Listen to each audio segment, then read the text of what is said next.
찬송가에 대해서 얘기하고 싶습니다. 찬송가에 복음성가라고 하는 게 들어있는지 아시는지 모르겠어요.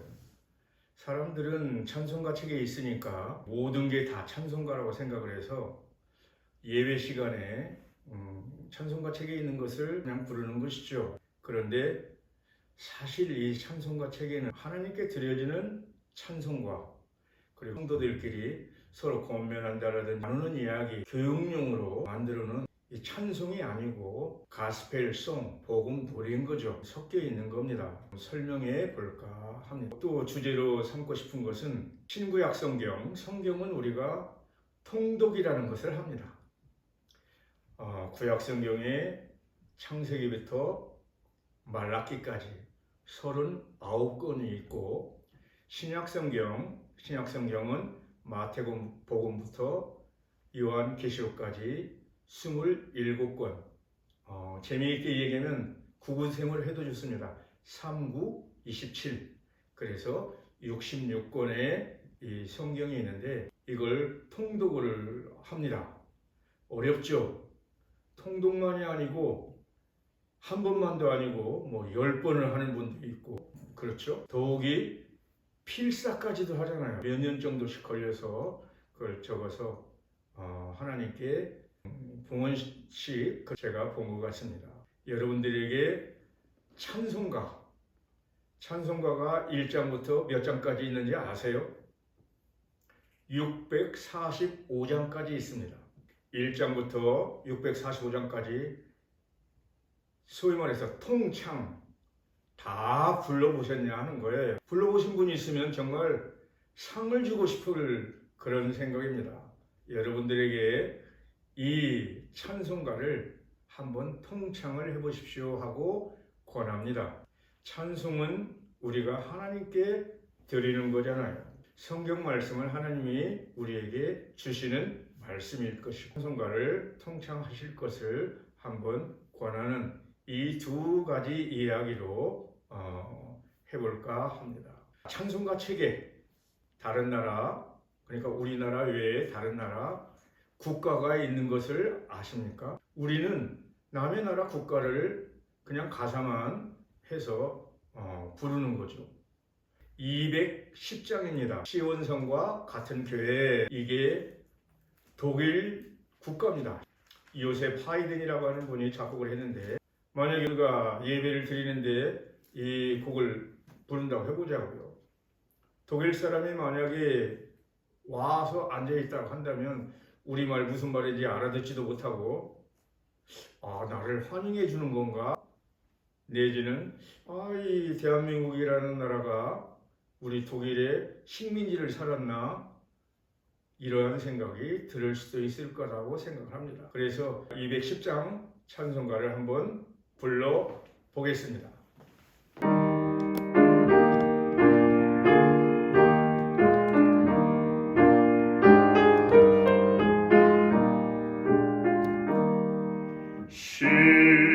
시온성과 같은 교회, 그의 영광 한없다. 허락하신 말씀대로 저가 친히 세웠다. 반석 위에 세운 교회, 흔들 자가 누구랴. 모든 원수 에워싸도 아무 근심 없도다.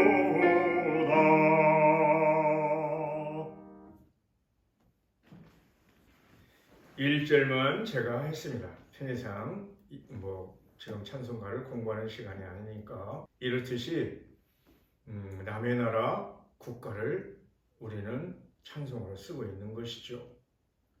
또 유명한 작곡자 베토벤, 이 베토벤이 교향곡을 9개를 작곡했습니다. 베토벤이 이 9번째 교향곡을 작곡했을 때는 이미 귀까지 다 멀어버린 상태죠. 전혀 듣지 못하는 상태입니다. 교향곡이라고 하는 것은 오케스트라가 1장부터 1악장, 2악장, 3악장, 4악장 이렇게 4개의 악장을 가지고 오케스트라 악기만 연주하는 것을 교향곡이라고 이야기합니다. 그런데 특이하게 이 9번째 교향곡은 일명 합창교향곡이라고 부릅니다. 64장 기뻐하며 경배하세가 그렇습니다.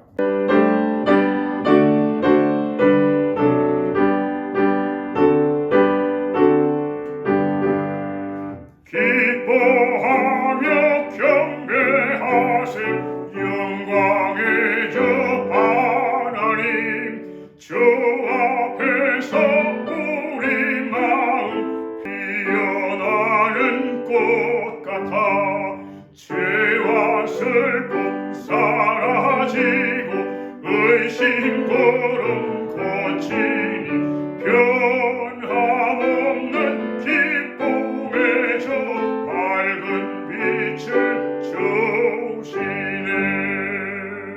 105장 오늘 모여 찬송하문하고 똑같습니다.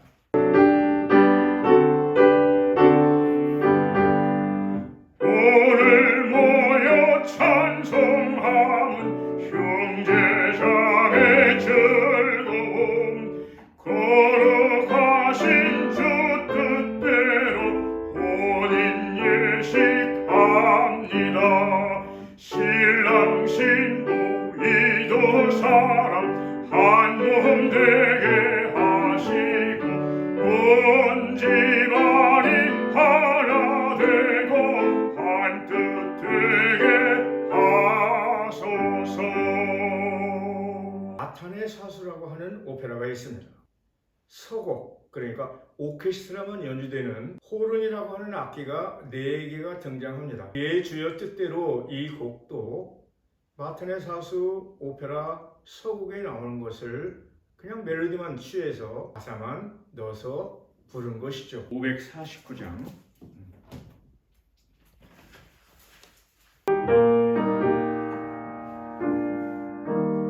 내 주여 뜻대로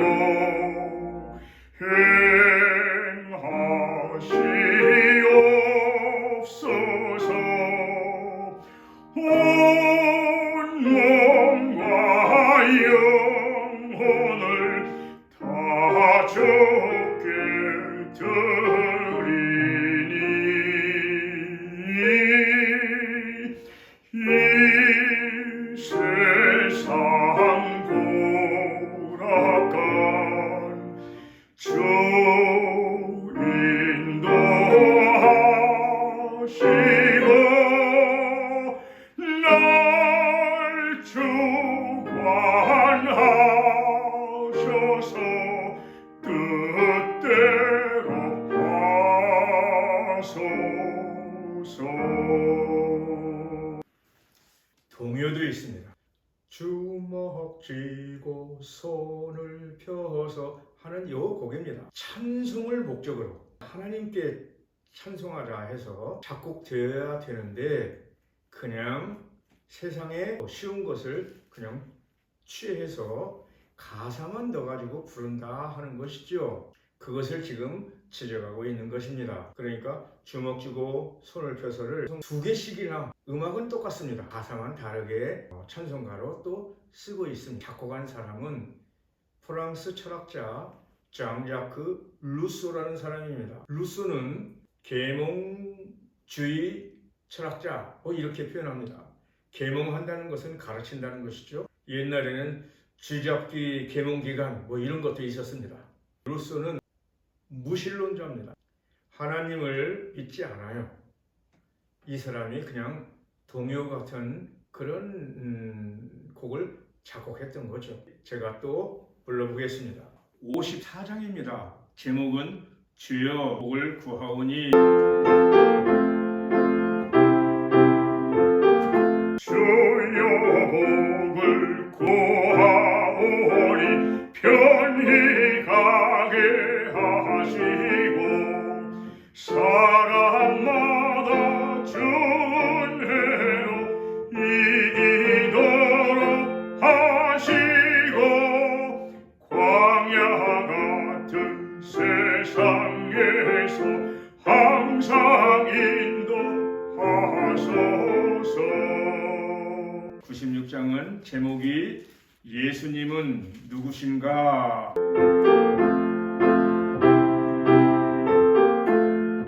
예수님은 누구신가?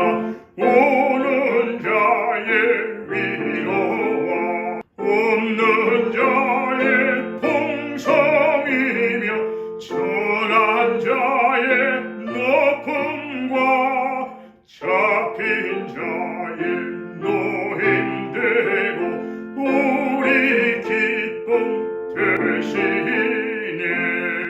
성경 공부만 할 게 아니고 찬송가 공부해야 됩니다. 서두에 하나님을 찬송하는 것을 찬송가, 사람들끼리 나누는 이야기를 복음가라고 얘기했었습니다. 복음가를 요즘에는 복음성가라고 얘기합니다. 성스러울 성자를 집어넣은 것이죠. 가스펠 송, 복음 노래인데 가스펠 세인트송으로 쓰고 있는 거죠. 그러나 사람들끼리 나누는 이야기, 그러니까 가사를 얘기하는 겁니다. 찬송가 가사가 성삼위 하나님을 향해 있으면 찬송이, 그런데 가사가 사람들을 향해 있다라고 생각해 보세요. 무심하게 생각 없이 부르고 있는 것을 한번 지적해 보겠습니다. 트베니 작곡한 9번 교향곡 기뻐하며 경배하세, 성도들끼리 기뻐하면서 경배하자고 얘기하는 겁니다. 찬송가가 아니라는 것이죠. 이 천지간 만물들아 해서 뒤에 가면 또 뭐라고 그래요? 만물들아 찬송하고 찬송합시다, 이렇게 이야기하고 있습니다. 이래놓고 우리는 찬송을 했다라고 착각을 하는 것이죠. 이건 찬송이 아닙니다. 하나님께 하는 게 아니잖아요. 예배가 뭐예요? 예를 갖춰서 절한다, 절배자입니다. 예를 갖추는 것이죠. 예의, 우리나라를 동방 예의지국이라고까지도 불렀습니다. 그런데 지금은 예의가 없어졌어요. 세상 얘기는 여기서 생략합니다. 교회를 한번 보겠습니다. 아마 이 영상을 보시는 분들이 60세 정도 되셨다고 한다면 모르지만 그보다도 젊은 분들이라고 한다면 여러분들의 부모님 내지는 조부모님에게 물어봐도 될 겁니다. 지금부터 한 3, 40여 년 전까지만 하더라도 교회라기보다도 예배당이라고 불렀습니다. 예배당 가자. 자, 예배당, 예배 드리는 집이라는 거죠. 집당자입니다. 그런데 교회 안에는 지금도 당회가 존재합니다. 당회, 예배당이라고 했기 때문에 당회라는 이름을 썼던 거죠. 그런데 지금은 우리는 예배를 드리지 않고 집회를 하는 것 같습니다. 앞서서 얘기한 것처럼 하나님께 드려지는 것보다도 사람들끼리 나누는 얘기가 거는 것이죠. 그래서 예배당이 교회로 바뀌었습니다. 지금 예배당이라고 되어 있는 곳은 거의 찾아보기 어려울 거라고 생각합니다. 교회죠. 교회, 모일 회자입니다. 집회하는 장소라는 거죠. 너무 격하게 표현했는지 모르지만 그런 정도로 우리가 찬송에 대해서 알지 못하다, 어떻게 보면 무지하다라고 얘기할 수밖에 없겠습니다. 대형교회라고 하는 유명한 대형교회, 그런 교회에서 찬송가를 1절 부르지 않고 복음 노래만 부르고 있습니다. 좀 더 예리한 얘기를 한번 해볼까요? 설교, 목사님께서 하시는 설교를 얘기하는 겁니다. 말씀, 설에 교육할 교자입니다. 말씀을 가르친다는 것이죠. 하나님 말씀을, 성경 말씀을 가르쳐 주는 게 설교입니다. 그건 우리를 가르쳐 주는 거죠. 하나님을 가르치는 게 아니잖아요. 말씀이 우리를 향한다라고 하는 것은 예배라고 할 수 없겠죠. 결론적으로 얘기한다면 우리의 예배의 가장 하이라이트 되는 것은 찬송입니다. 천사도 흠모한다라고 하고 있습니다. 또 하나님께서 우리 인간을 창조하신 목적이 찬송을 받으시려고 우리를 창조하셨다라고 성경 이사야에는 기록하고 있습니다. 우리가 예배를 드리기 전에 사회하시는 목사님이 됐던 사회자가 예배 선언을 거의 이런 얘기를 합니다. 성경 말씀을 인용해서 하나님은 영이시니 예배하는 자가 신령과 진정으로 예배할지니라. 이렇게 하면서 예배가 시작이 됩니다. 하나님은 인간이 아니고 영이시라는 것이죠. 우리 예배를 한번 여러분들이 한번 들여다가 보십시오. 삼자처럼 제3자처럼 팔짱 끼고 한번 들여다 보십시오. 지금 찬송가를 들여다보고 얘기하고 있습니다. 찬송가 공부하셔야 됩니다. 2000년 전에 예수님이나 우리가 지금 믿고 있는 예수님은 동일한 분 아니겠어요? 그리고 찬송가를 통창을 하게 되면 이러한 저런 것을 많은 것을 깨닫게 될 겁니다. 이 영상을 정리하면서 제가 드리고 싶은 이야기는 찬송가를 제가 직접 가르치고 있습니다. 1기서부터 6기까지 지내왔고 9월 매주 화요일날 오후 2시와 또 7시 두 차례의 A반, B반으로 나눠서 3개월 과정으로 찬송가를 통창을 해보려고 하는 공부를 가르치는 것이죠. 거기에는 제가 성악가이기 때문에 발성법도 가르쳐 드립니다. 제가 교수 생활을 정말 25세 대학 교수 되는 사람은 없을 겁니다. 65세 대학 교수 정년이니까 40여 년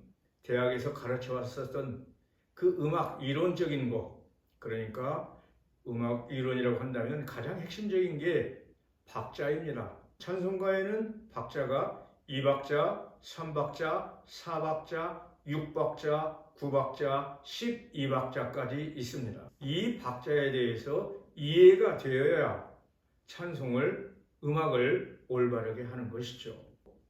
제 이야기가 아니고 학문적으로 찬송가 학이라는 게 있습니다. 제가 조금 설명했었지만 그러한 모든 것들을 공부를 하셔야 된다 하는 것이죠. 그리고 노래하는 방법이라는 것이죠. 그것을 가창법이라고 얘기를 해요. 그 가창법은 우리나라 언어는 단음절로 되어 있습니다. 그러니까 어머니, 아버지 이렇게 얘기하지 어머니, 아버지 이렇게 나열식이 아닙니다. 알파벳을 쓰는 사람들의 언어는 Good morning, Buongiorno, Bonjour 하고 이렇게 나열됩니다. 우리는 Good morning, Buongiorno 이렇게 딱딱하죠. 머물러 있다는 거죠. 단음절이기 때문에. 그래서 그러한 가창법도 같이 가르쳐 드립니다. 이 영상 마지막에 모집 안내 광고가 나갈 겁니다. 목사님들은 공부하셔야 됩니다. 기독교인이라고 한다면 정말 찬송가 공부하세요 하고 권하고 싶습니다. 우리가 드리는 예배가 하나님께 영화롭게 드리자 하는 게 목적이 있습니다. 그래서 제가 가르치는 Soli Deo Gloria, 오직 하나님께 영광을, 그리고 찬송가 대학원이라고 이름을 붙였습니다. 9월부터 시작을 하게 되는데 매주 화요일입니다. 기억하셔서 오시기를 바랍니다. 다음 영상에 또 다른 이야기로 만나겠습니다. 감사합니다.